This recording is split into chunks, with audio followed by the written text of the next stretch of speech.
Hello and welcome back to Annie Recapped. We're here today with an awesome show again called Welcome to Demon School Iruma-kun. Before we dive into it, if you want to find more amazing animes from all over the world, do subscribe to our channel and hit that notification button to stay up to date. Now let's begin.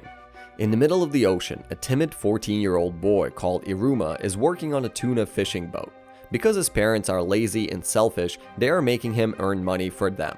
Suddenly, time stops, and Iruma finds himself face to face with an ominous old man with devilish horns and wings. Flying into the air, the man takes Iruma to the netherworld and introduces himself as a demon called Sullivan.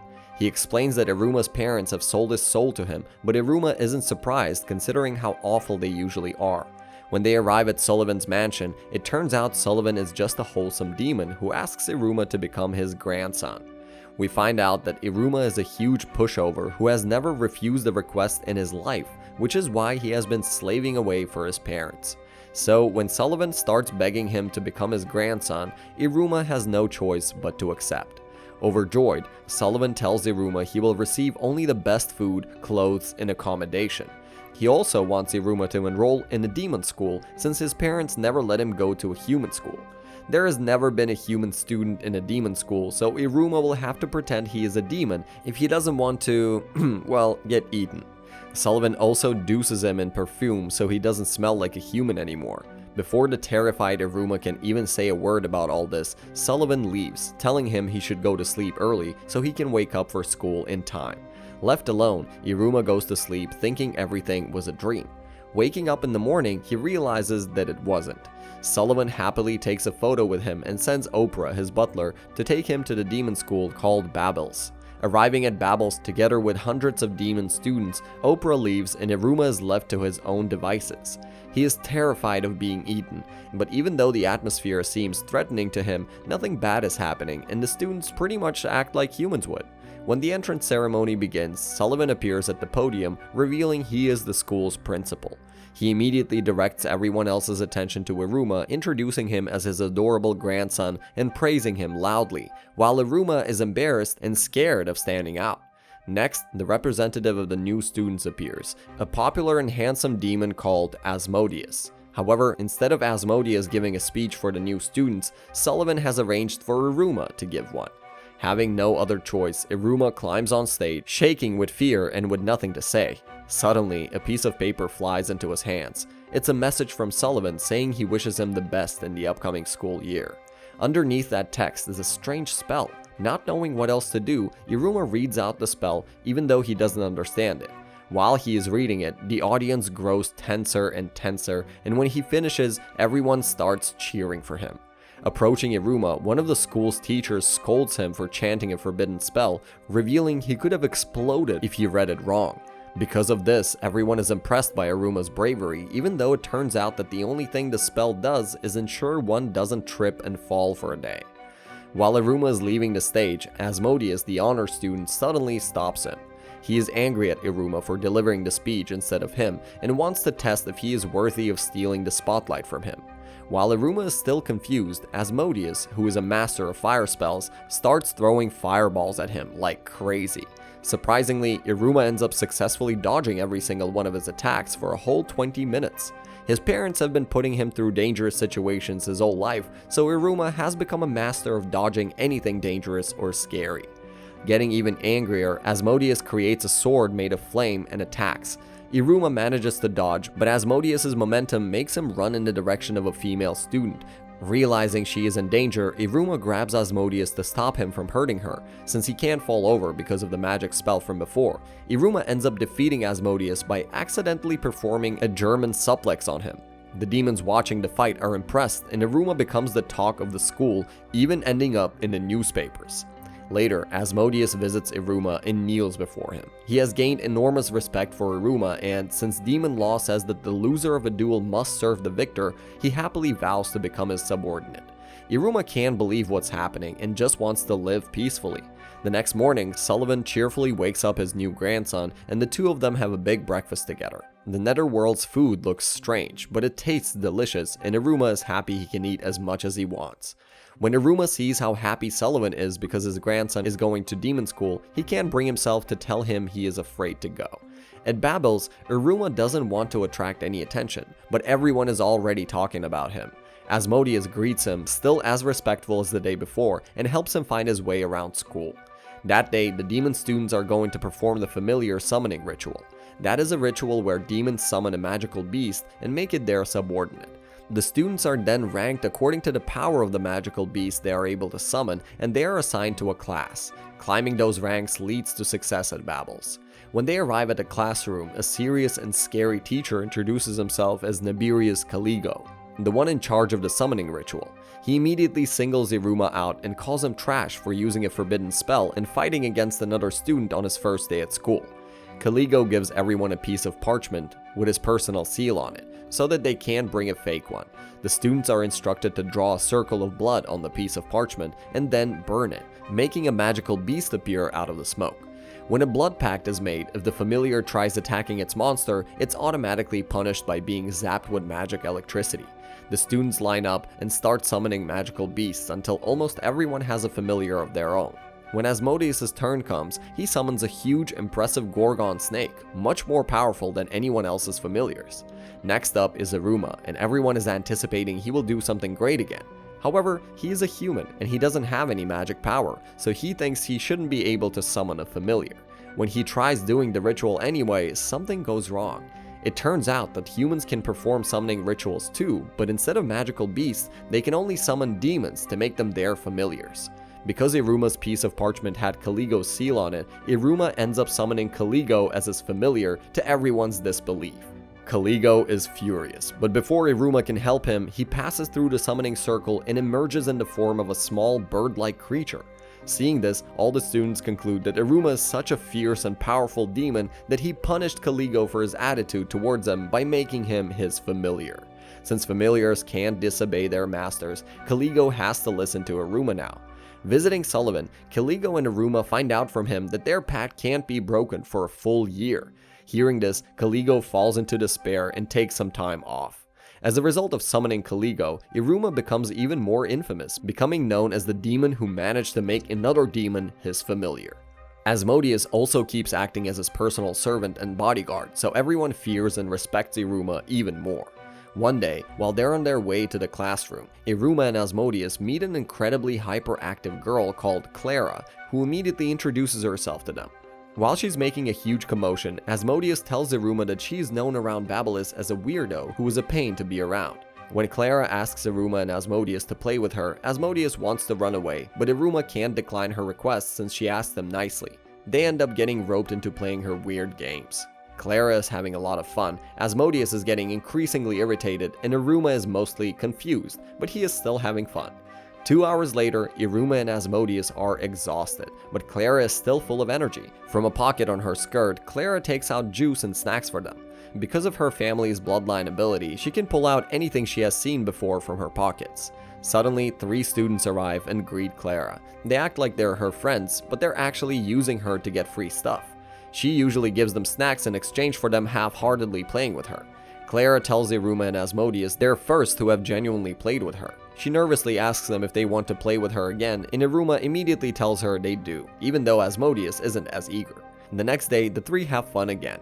The day after, Clara overhears a conversation, the 3 students who are using her and wondering why Iruma is still hanging around Clara. They think that he's still playing with her because she is convenient to have around, but that he will soon get tired of her. However, Clara already expected that to happen. Later, she meets up with Iruma again and starts giving him lots of things. Suddenly, Iruma tells her he doesn't want anything from her. Clara immediately thinks the worst and starts crying loudly. She thinks she's a nuisance, so she has to give people things so they'll play with her. Even so, they always get tired of her after a while. However, Iruma quickly explains that he wants to keep playing with her because he is enjoying himself and not because he wants something from her. When he asks her to play with him and Asmodeus again, Clara is overjoyed because nobody has ever asked her that before. Likewise, nobody has ever asked Iruma to play with him before either. At that moment, 3 students from before arrive and ask Clara for drinks. However, this time Clara's attitude is different. She pulls out a vending machine from her pocket and hits the guy's leader in the face with it, telling him he can drink all he wants if he properly pays for it. After they run away, Iruma, Asmodeus, and Clara continue playing together. The next morning, Asmodeus and Clara pick up Iruma and they go to school together. Seeing them, Sullivan is happy that Iruma made some friends. Iruma never had any friends in his life and he wonders if it's alright for humans and demons to be friends. In the school cafeteria, Iruma finds out that the food available to him depends on his demon rank. Since Iruma and his friends haven't been ranked yet, they have a limited choice right now. While school lunches are free, there is a school store where students can buy things. Sitting together with Clara and Asmodeus, Iruma starts thinking of them as friends more and more. Wanting to prank Iruma, some students order 50 servings of various dishes to his table, but Iruma ends up eating it all and impressing everyone in the cafeteria. Since he could never eat as much as he wants, Iruma is happy. Suddenly, Clara gets captured by the small demon tending the school store called Cum Cum. It turns out she isn't allowed at school store since she can reproduce whatever she sees, which is the same as stealing to Cum Cum. Having returned from his leave, Caligo notices the commotion. Because Clara wants to see Caligo in his familiar form, she tricks Iruma into summoning him using a summoning ritual sticker sold in the school store. Caligo wants him to clap his hands to undo the summoning, but Cum Cum accuses Iruma of stealing a summoning sticker and chases him away together with Asmodeus and Clara. Having escaped, the three laugh with relief. Since the class rosters are getting announced the next day, they hope they'll end up in the same class. Iruma suddenly asks the two of them if he can call them his friends, but they are confused since demons don't have the concept of friends. Iruma explains that friends are important people who you do everything with. Hearing this, Asmodeus and Clara are both eager to become Iruma's friends and argue over which of them is better. With his new friends, Iruma thinks that he might be able to enjoy his life at school even though he used to be afraid of it. The next morning, Sullivan tells Iruma he put him, Clara, and Asmodeus in a special class called the Misfit class. Because that class is full of troublemakers, Sullivan thinks Iruma won't stand out as much as he usually does. Heading to school, Iruma is worried about what his new classmates are going to be like, but his friends calm him down. Suddenly, Asmodeus asks him why he doesn't fly to school like everyone else, since all demons can fly. Before Iruma can say anything, Asmodeus somehow concludes that he's walking because he wants to strengthen his legs. Arriving at the first year's tower, they look for their classroom but can't find it. A magical arrow appears and leads them outside, far away from the first year's tower. Following the arrow past the garbage dumping ground, they see an old decrepit door with a sign saying it's the door to the Misfits classroom. As soon as Iruma enters, a variety of traps activate, but he dodges them all. Impressed, the students applaud him. It turns out they were betting on how many weapons were going to hit each student as they arrive. Suddenly, a huge demon called Sabro approaches Iruma, telling him how he didn't even bother to dodge the traps. He thinks dodging is cowardly and shows off how the weapons flung at him didn't even hurt him. The bold demon gloats about his goal to become the Demon King, the demon who rules over the entire netherworld and its inhabitants. However, the throne has been empty for hundreds of years. The Demon King is usually chosen from the few demons that reach the 10th and highest demon rank, Yod. Since his goal is to reach Yod, Sabro hates everyone who ranks higher than him. This is why he picked a fight with the teacher and ended up in the Misfits class. Asmodeus is at the top of the class, but he became Iruma's servant, so Sabro doesn't consider him a threat. Hearing that, Asmodeus corrects him, saying he is Iruma's friend. Hearing the word friend, all the other demons in class are curious. Asmodeus tells them that friends are people who spend time together and are willing to die for each other, which is a huge exaggeration. Suddenly, Caligo barges into the room. It turns out that, while he was still transformed into a familiar, he was absent from a teacher's meeting and ended up being appointed as the teacher of the Misfits class against his will. Beginning the class, Caligo takes everyone outside. In order for the students to have their ranks determined, they will have to race to a flag at the end of a deep valley. There are usually two courses the students can take, a longer course which is safer and a shorter one which is a lot more dangerous. However, this time only the safer one is available since the Guardian of the Valley has been moody for some reason. The Guardian of the Valley is a powerful magical beast that lives along the shorter course, so traveling that way is too dangerous now. But of course, Sabro insists that he wants to take the dangerous course anyway. When Caligo signals the start of the race, all the demons spread their wings, making Iruma realize he doesn't have any. Everyone takes flight, and when he sees Iruma hesitating, Caligo pushes him off the cliff. Caligo is monitoring the students using demonic cameras and sees that most of them are just goofing around. The only ones who are making an effort are Asmodeus and Sabro. While Asmodeus is overcoming various dangers, he realizes that Clara has been riding on his back from the beginning of the race. Looking into the distance, he spots Sabro and sees him taking the forbidden dangerous route. Fighting against the strong winds, Sabro enjoys the danger and challenge. However, he doesn't notice when he flies past the Guardian's nest, waking him up.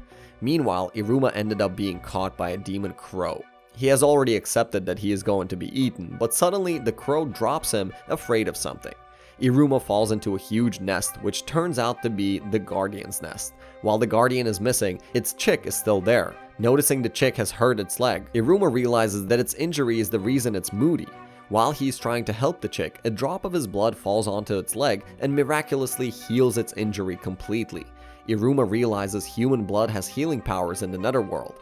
In a better mood now, the chick puts Iruma on its back and flies him somewhere. On a cliff in the middle of a lava lake, Sabro is fighting the Guardian of the Valley and losing to its overwhelming strength. He realizes he might be killed but doesn't quit. Biting a golden pendant around his neck, he creates a golden axe out of thin air. It turns out his bloodline ability called weapon creation enables him to create weapons made of any material he bites. Using his new axe, Sabro attacks the bird, determined to survive and become the Demon King. Instead of having some kind of dramatic or tragic reason he wants to become the Demon King, Sabro simply wants it because he thinks being the Demon King would be the coolest.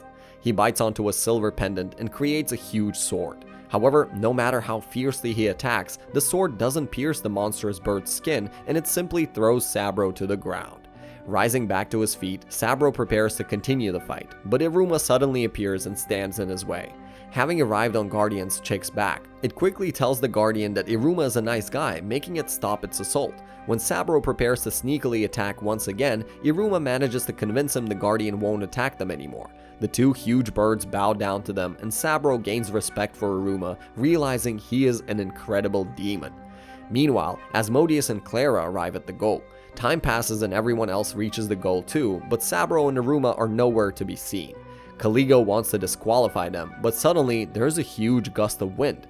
The Guardian of the Valley appears in the sky, carrying Iruma and Sabro on its back. Caligo is surprised and all the students cheerfully greet the two.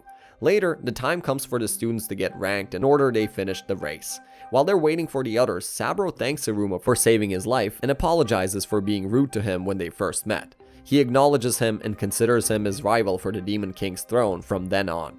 The students are ranked by pulling out rank badges out of the pouch of the rank owl, a magical beast who was observing their race the whole time.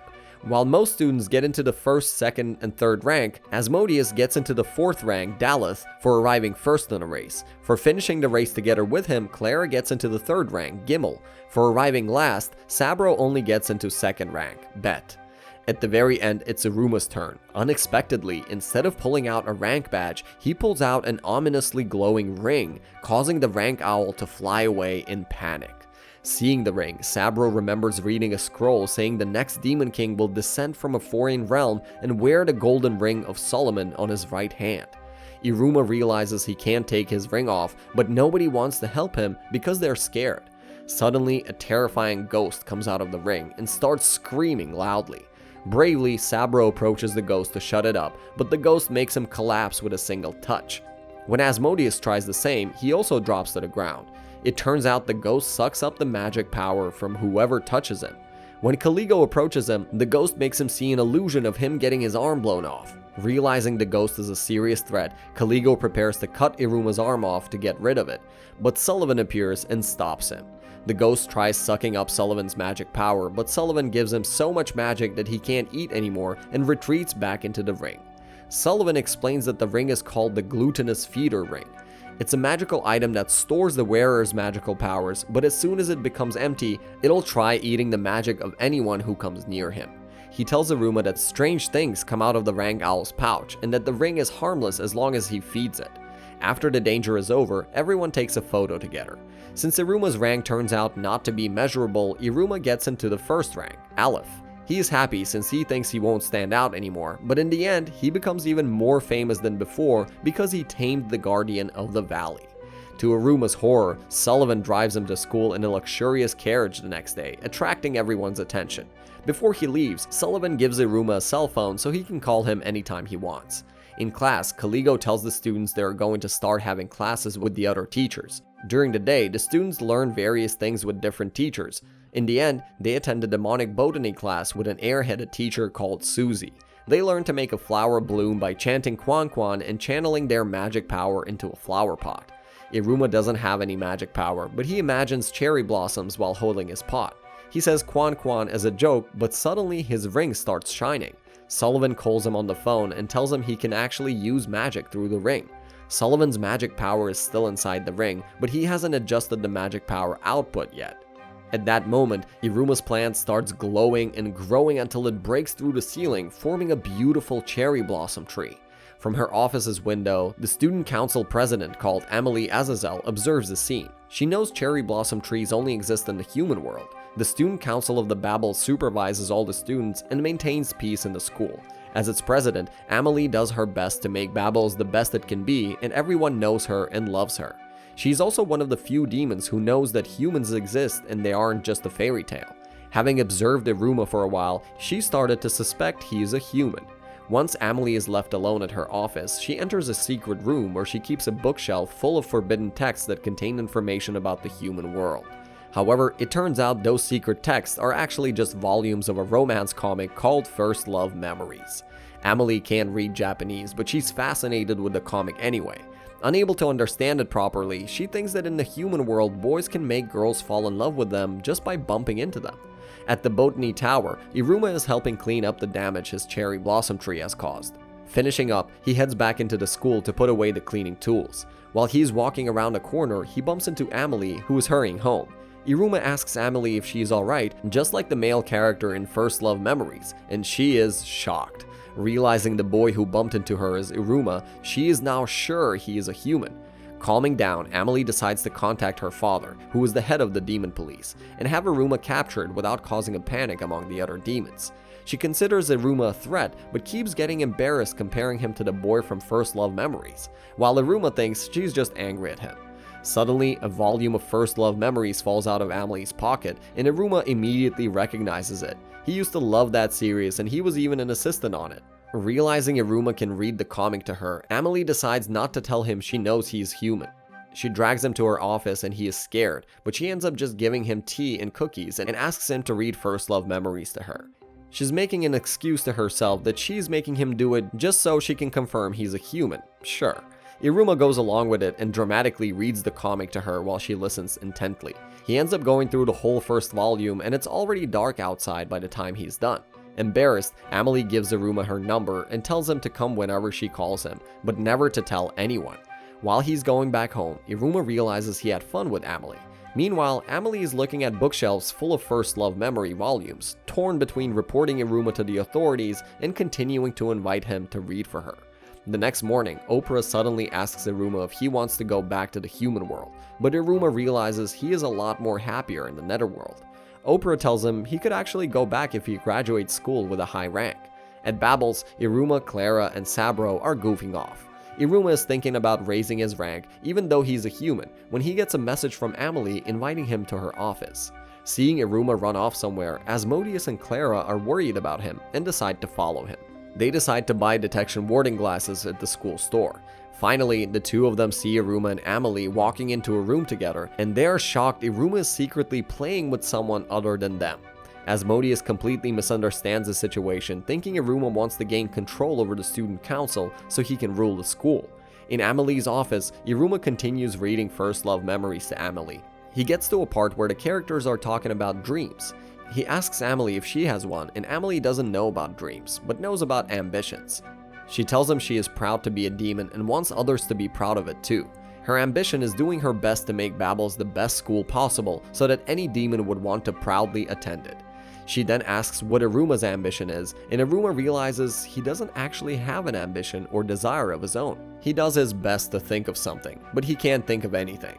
His whole life he has only thought of what others want from him, but never what he actually wants to do. Meanwhile, Asmodeus and Clara are fighting in front of the room. Clara wants to hear what Iruma and Emily are talking about, but Asmodeus is trying to stop her.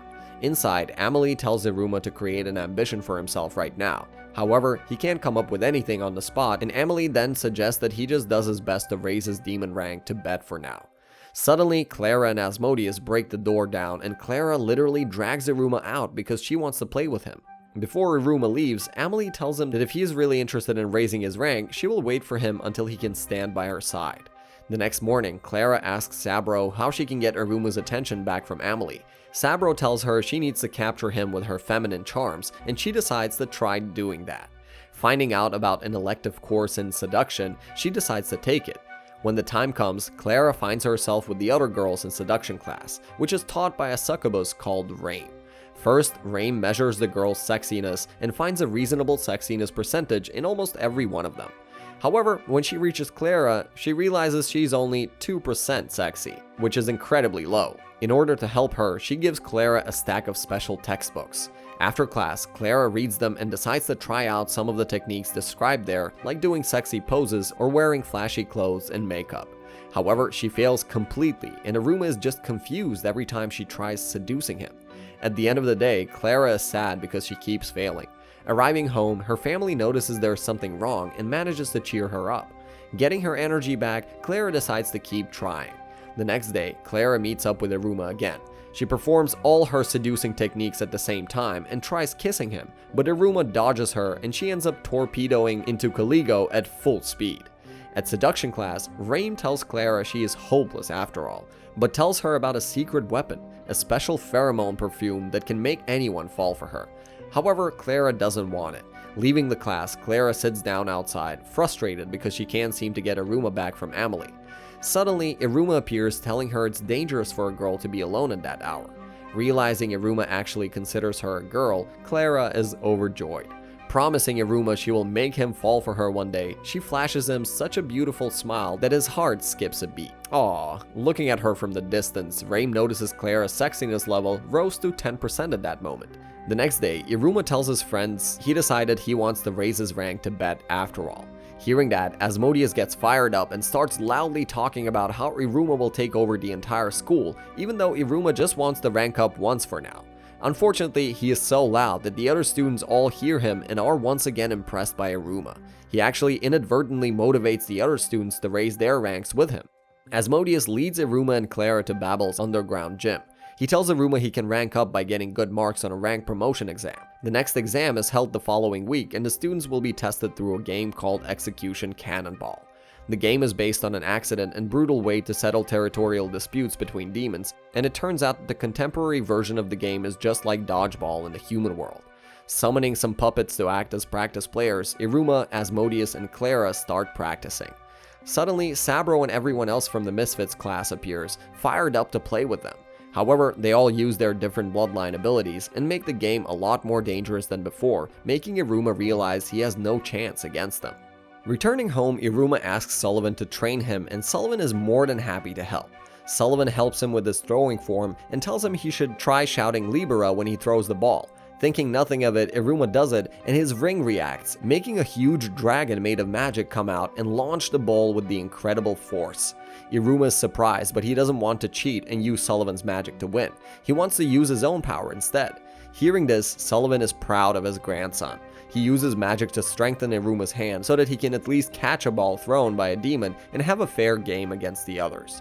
Before he leaves, he tells Opera to continue Iruma's training. Opera immediately starts chuckling balls at Iruma as hard as he can, forcing him to dodge desperately. Opera tells him he is a master of defense, but that he needs to learn to hit his opponents too. First, he wants to teach Iruma to catch the ball. His teaching methods are brutal, and at the end of the day, Iruma is exhausted, but he still couldn't catch a single ball. The next day, Asmodeus and Clara arrive, and Iruma's training continues. With time, he learns to keep his eyes on the ball and gradually starts being able to touch it. In the following days, Opera and his friends help Iruma build his strength by running and exercising too. The day before the rank promotion exam, Iruma finally manages to catch his first ball. He continues his training with Clara and Asmodeus until they all fall asleep at sunset. On the day of the exam, Iruma is still nervous, but Opera advises him to turn his fear into excitement. Iruma, Asmodeus, and Clara descend into Babel's underground gym together with all the other students. Caligo serves as the judge and presents the rules of the game. Execution Cannonball plays like dodgeball, so everyone hit by a ball has to exit the field, after which they stand outside and help hit the ones inside. It's permitted to use magic, but it's not allowed to attack other students. The students will be promoted based on the rank of the opponents they eliminate and whether their team wins or not. The students are divided into two teams, red and yellow. Unexpectedly, Iruma and Clara end up in the yellow team together with Sabro, while Asmodeus ends up in the red team. They were split up that way to ensure the teams are balanced. However, Asmodeus still wants to help Iruma even though they're on different teams. When the match begins, the red team immediately decides not to aim at Iruma so Asmodeus doesn't get angry at them. They decide to eliminate Sabro instead, but he proves to be too powerful. Suddenly, Clara starts pulling out all kinds of different balls out of her pockets, so nobody can find the real ball they were supposed to hit each other with. Finally, Iruma spots the ball and manages to grab it. However, he then realizes he never learned how to throw well and doesn't know what to do next. He ends up giving the ball to Sabro, who throws it at Asmodeus, but Asmodeus easily catches it and eliminates him. One by one, the students get eliminated until only Iruma and Asmodeus are left. Having the ball in his hands, Asmodeus doesn't know what to do. He doesn't want to eliminate Iruma at first, but when he sees how determined and serious he is, he decides to respect his hard work and throw the ball at him with his full strength. Meanwhile, Amelie is on her way to visit the gym and watch Iruma's exam. On the playing field, Iruma's instincts are telling him to run away, but he turns his fear into excitement and faces Asmodeus' incredibly powerful throw. He manages to catch the ball in his hands, but the throw is so powerful it can't be stopped. Doing his best, Iruma throws the ball back with his full strength and manages to hit Asmodeus. With that, the yellow team wins and everyone congratulates Iruma throwing him. Asmodeus doesn't care his team lost, and he's proud of Iruma, but his teammates congratulate him too. Even Caligo gains some respect for Iruma and promotes him to the second rank, Bet. However, nobody else ends up raising their rank this time. Having seen Iruma's victory, Amelie also approaches him and congratulates him. Iruma has never done anything for his own sake before, and he feels amazing because he is seeing the results of his own hard work. Sometime later, a cheerful and motivated green-haired teacher arrives at Babel's. His name is Robin, and he is the Misfits class teacher on the subject of familiars. It turns out he was so wrapped up in his preparations to start teaching that he completely forgot to come to school until that day. The first thing Robin is going to teach his students is how to interact with their familiars. Hearing this, Iruma is terrified because he will have to summon Caligo again. First up is Asmodeus, and he summons his Gorgon snake. Wanting to compete with him, Sabro summons his Kelby, which is a powerful monster horse. The two end up arguing whose familiar is better. Next up is Clara, and she summons Falfal, an incredibly strange familiar. Instead of Clara taming him, Falfal managed to tame her, and he acts like he is her master. After Clara, it's Iruma's turn to present his familiar. Even though he is scared of Caligo's reaction, Iruma summons him once again. While he's scolding another teacher in his office, Caligo disappears and appears by Iruma's side in his ridiculous familiar form. He is angry, but when he realizes the situation he is in, he chooses not to disturb Iruma's education and play along with Robin's class. Caligo explains that the familiar's form is influenced by their master, which is why Caligo is so fluffy and cute.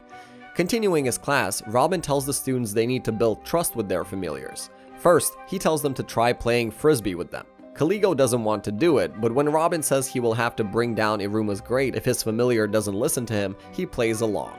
Even though he is incredibly irritated, Caligo swallows his pride and plays frisbee with Iruma while everyone else watches.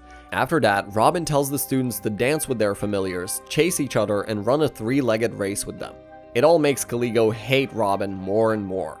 When Asmodeus and Sabro start arguing about their familiars again and get to the brink of making them fight each other, Caligo stops and scolds them. He explains to everyone that it's important to build trust between a master and familiar because a familiar can turn violent at any moment. He tells everyone they should fear and respect their familiars and that only Iruma had the right idea so far. A few days later, Iruma enjoys a meal in the school cafeteria together with Asmodeus and Clara. He notices the cafeteria is strangely empty. Asmodeus introduces Iruma to battlers. Battlers are a group of students with similar talents and interests who get together and concentrate on raising their ranks. There are battlers for students that study magic creatures, potions, and all kinds of different things. Most students in Babels are part of a battler. Hearing this, Iruma realizes battlers are basically just school clubs from the human world. He gets interested in joining one, thinking he might be able to find a real goal for himself. It turns out Asmodeus took Iruma to the cafeteria in the first place because the senior battlers are coming to recruit the first years, which is called a rookie hunt. Suddenly, a huge number of demons barges into the cafeteria wanting to recruit first years, but only Iruma and his friends are there. Well, it seems like Iruma has a lot more adventures coming his way. I guess we'll find out about the rest in the next episodes. For now, if you enjoyed the video, leave us a like, subscribe to the channel, and hit that bell icon to stay up to date. Peace!